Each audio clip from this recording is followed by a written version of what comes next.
Welcome back to Team Out of the Tank. This is Doug here, and today I'm going to be talking to you about the bans that happened in this Monday, and how the video was supposed to come out later. Earlier this week. About the whole format changing and all that. It thanks to me, I messed it up. I couldn't get the team together. My phone died for some reason. It just won't charge. So I don't know. Like I sent it in. I'm waiting for it to get back. So I haven't been in communication with the team. But so today's just gonna be me. But today we're gonna be talking about bands, the format because we still have a whole month. Corset 2021 doesn't release until next month of the third. So uh, obviously if you guys haven't heard, I'm gonna just go over it again. Two cards have been banned. Banned Fires of Invention, Age of Treachery from Standard. Now that is a big hit to just Kailuka decks, and that is a big hit to just Kailuka decks. So they literally just hit that deck.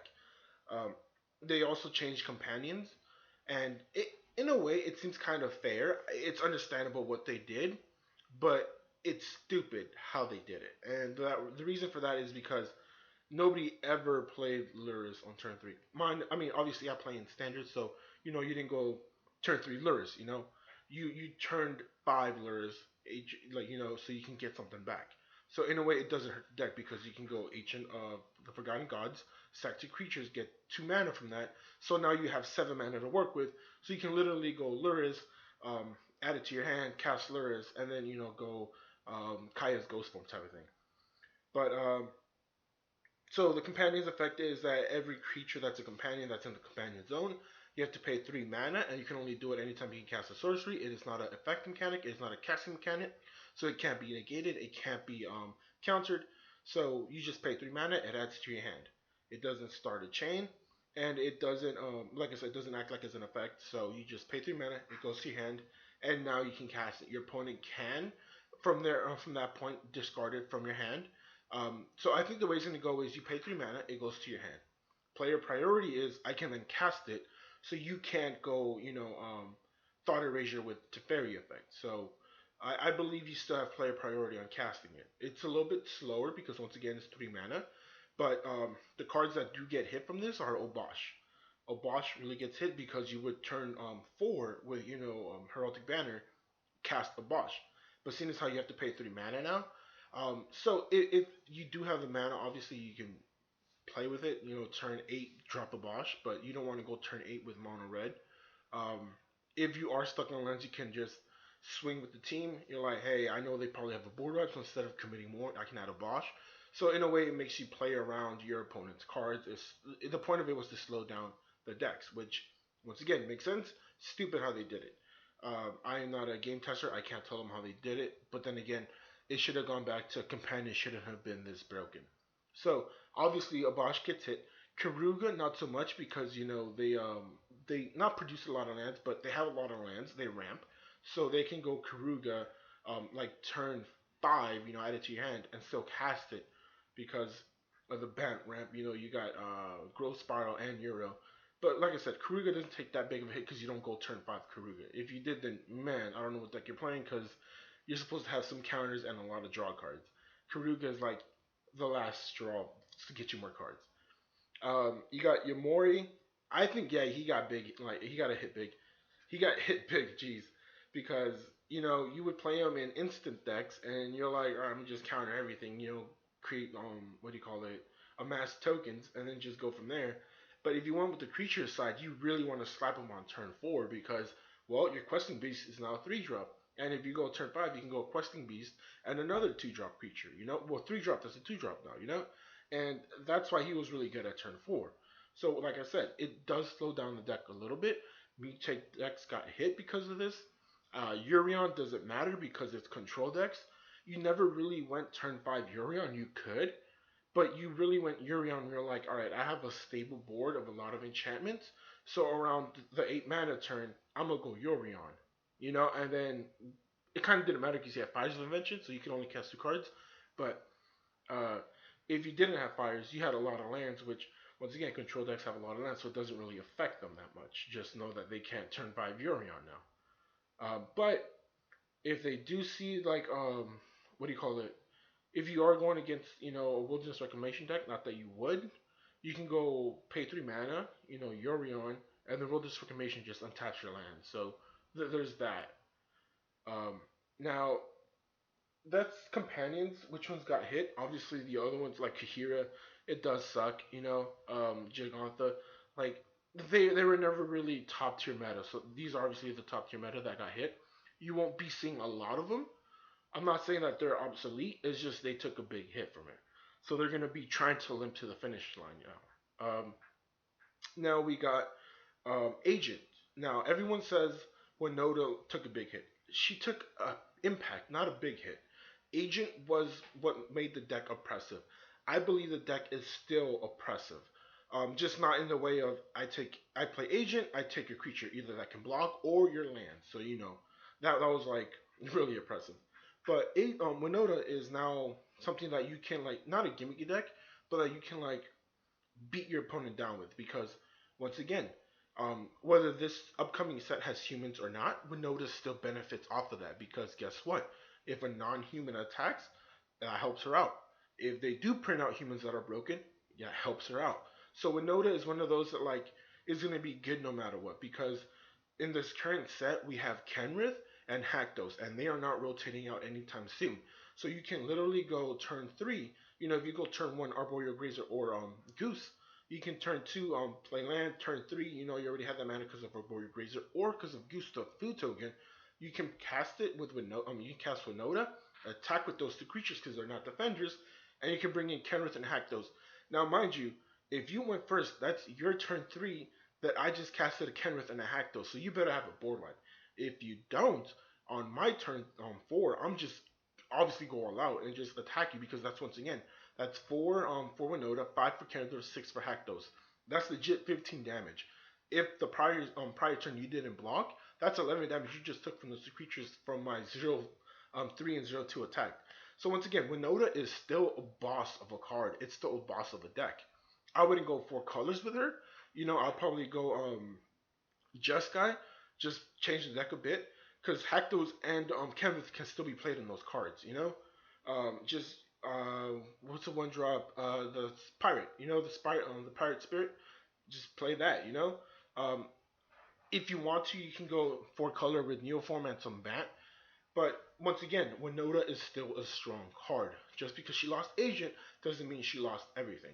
Yeah, I still think she's still good. The reason I think they didn't ban her is because she just came out. They want people to play with her. Why would I want to buy a box set and pull out with Noda?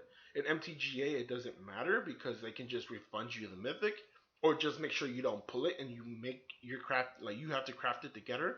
You know, but she is still a boss. You cheat out monsters so easily. And once again, like I said, if they print out non-human creatures in the next set, guess what? She's gonna get a benefit off of that. If they print human creatures off of this next set, guess what? She's still gonna benefit off of that. So, Winota took a hit, not that bad of a hit, still an impressive deck in my opinion. Luca. Luca to me is still a broken card. I have said it before, and I'm gonna say it again. The fact that you can cheat out a 0 drop to a 7, 8 drop, 9 drop, 10 drop creature, it does not make sense. It does not work. He should have been banned. He is still gonna be good. Obviously, they didn't ban him because they want him to be played in creature decks. That's what they want. That's what they intended. But there's no point in that when you can literally go Naya tokens, slap Luca in there, slap End Race Forerunners, spam the board with tokens, go Luca, sack one, exile one. Guess what? All my tokens are now 3/3 with Vigilance and Trample, and I still got enough to do it next turn. Um, Still broken card. Jessica Luca's not that good because you can just take out the. If it was revolved around Luca, so I would suggest Jessica Control. But if you still want to keep Luca and you want to play that kind of deck, just go what do you call it? Green, white, red. What is that? Naya, yeah, Naya. I just said it before too. Naya tokens. There are some decks online that you can look at it, just revamp it, make it a little bit better, a little bit faster. You don't have to go Yorion, but once again, if you do go Yorion, well, heck, it's not like adding creatures is it's not like adding non-creatures is gonna hurt because guess what? Luca just goes through all of that. So Luca, not that bad. Jeskai Luca deck bad. Jeskai control good. Naya Luca still good. Elspeth conquers death. You know how I feel about that card. But yeah, Speaking of which, just for the format sakes, Bant, as you can see, Bant with Urion is still going to be good. Bant without Urion, because you know you have to add it to your hand now, is going to be really good because you still got Cavalier. You still got, what do you call it, Tamios. Sorry, it's a little bit hot in my room and it's summer, so I'm going to be sweating a little bit. Temur Reclamation. Temur Reclamation, um, I don't think it's gonna be top tier. The only reason I think it's gonna top, kind of like Field of the Dead, is because there's gonna be everybody playing it. Everyone's talking about Jessica Luca's out of the way. We can go expansion explosion. No, no, no, no. Wilderness Reclamation is being checked by Teferi, and Teferi is being checked by Wilderness Reclamation. So they are going hand in hand. If Teferi would have gone, by all means spam this deck. If Wilderness would have gone, Control decks would have just taken the format. Now, I still think Wilderness is going to be a good deck. It's not going to move up a bit. Like it's still going to be in the same position because if my opponent literally goes to Fairy and I have no like response to it, that's it. I'm screwed. Like I'm not going to do anything. I don't care how many times I untap. What am I going to make a 12/12 shark for him to the next turn literally bounce it? Like no. Um, it's still a okay deck because of Teferi. Teferi, on the other hand, with control decks, I think they're going to get a little bit better. Um, the only thing that's going to keep control decks in check is the aristocrats, and everyone is playing them. Even if you do run the Luris as a companion, like I said on turn 5, if you have what do you call it, the cat with the witches, Cauldron Familiar with the Gutter Bones and Ancient Forgotten Gods, Priest of the Ancient Forgotten Gods, you can still spam out Luris and still have 1 mana to work with. Not that you would, not that you should. It's still something that you can do. Aristocrats is still a really good deck. Even if you go Jund, I see a lot of Jund players because with Trail of Crumbs, you still get a lot of cards just by literally paying 1 mana. So I don't think they're gonna. They actually got a bump in this, even if Loris was in or out of the deck, because they were already a really great consistent deck. And like I said, having Luris, I mean, you can still add him to your companion. Even if you don't, Mayhem Devil's still a boss of a card. Like like I said, turn 5. If you go Ancient of the Ancient Priest of the Forgotten Gods and then go Luris, next turn I'm just go Croxa again. Like you literally didn't slow me down because I never was going to cast Luris on turn 3. Why would I when there's still a lot of removal in this format? So if anything, that just bumped them up. Um, Turmeric Clover, same thing. I think it's still going to stay the same. Boros, Jeskai, I think it's still going to stay the same because Narset is the thing that still stops this deck. They didn't need to have Luris. They just added it because, once again, if the shoe fits, why not wear it? You know, uh, Narset once again is one thing that stops it, and also Teferi. Um, but yeah, that's the format. Just Kailuka moved out. Nobody moved up. Everything's still the same, in my opinion. You know, so in my opinion, though, in my honest opinion, just play Bant Control. Um, yeah, that's just what I would play. It's still a consistent deck. You have a lot of counters, a lot of ways to remove things, and thanks to Teferi, you don't have to worry about them countering your stuff. If you want to play Expansion Explosion, I would suggest the same. If you want to play aggro, you can still go mono red. I think mono red is still good, although I would change it a bit. Like, just play mono reds. It's still fine. The only thing you have to worry about is, what do you call it? Euro. Anything else just doesn't matter. Euro is just the boss of a card. They go turn 3. Euro, you're like, oh crap, he just gained 3 lives. So my first 2 turns were kind of useless, like pointless at that point.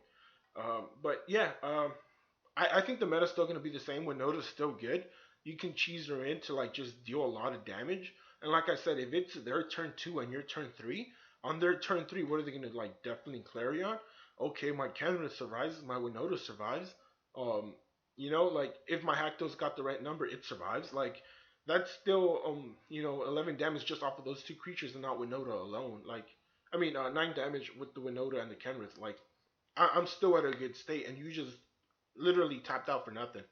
Um, so don't lose hope in Winota. Winota is still good. I think she should have been banned with Luca, but once again, they're not going to ban any of the new cards because guess what? They're new. They want to sell more sets. You guys all remember what happened with Oko? Almost nobody wanted to buy Oko. I mean the set because Oko was banned. Um, but yeah, that also goes on to the the more cards they banned. Yes, in MTGA it doesn't matter because guess what? They can just like give you wild cards. To them that means nothing. They're making like more money off the what do you call it, alternate arts and the packs they sell on the release than they are on like, hey, here's one rare wild card for the card that we banned. But when it comes to paper magic, that's when it does have to matter because if I invest, let's just say $400 on a set of Okos, and then I try to play it in this tournament and it's banned, well, I'm out of $400, and then I got Okos that do nothing, like are nothing, like you know. That's why I want a little bit more. Just they should have worked on companions before, man. They should have made it better. But I'm just getting too far out of the topic at hand. Bans and companion change, not much is gonna change other than Jeskai Luca's not gonna be at the top anymore. You still got Bant, you still got Mono Red Aggro, you still got I would still think Winota's still good. You can cheese her in, we do a lot of good stuff. Um, Obviously some of the Yumori decks are gonna be gone. It just sucks to see. Uh, and then Jeskai Control is gonna probably be bumped up. I was wrong. Jeskai Control is gonna probably be bumped up. Uh, what do you call it? Tema Reclamation is going to be the same. Aristocrats are going to be bumped up because Luca's gone, so they can just go rampant. And then Clovers is the same. Jeskai Boros is the same. It's easy to beat this deck. Um, it goes like this. You got Fox. I have no board wipes. You got game. You got Fox. I have board wipes. All I have to do is just counter your Zenith Flare now. That's it. But thank you very much for watching, guys. If you enjoyed the video, make sure to click the like button below. Don't forget to subscribe. And come visit us on our Facebook page. I will post the link below in the description. We always talk about, the upcoming sets, anyone who made it to Mythic. If there's a problem with a card that you guys think hasn't been, like, for example, Fire's Invention wasn't a problem with Theros, but now it was, So, once again, just come to discuss Magic stuff. Just everything about Magic, anything about Magic, just come and talk to us. Even if it is in standard or not, we have all kinds of people who play every kind of format. So once again, just come and hang out. I'll post the link in the description below. Don't forget to subscribe, and you guys have a wonderful day.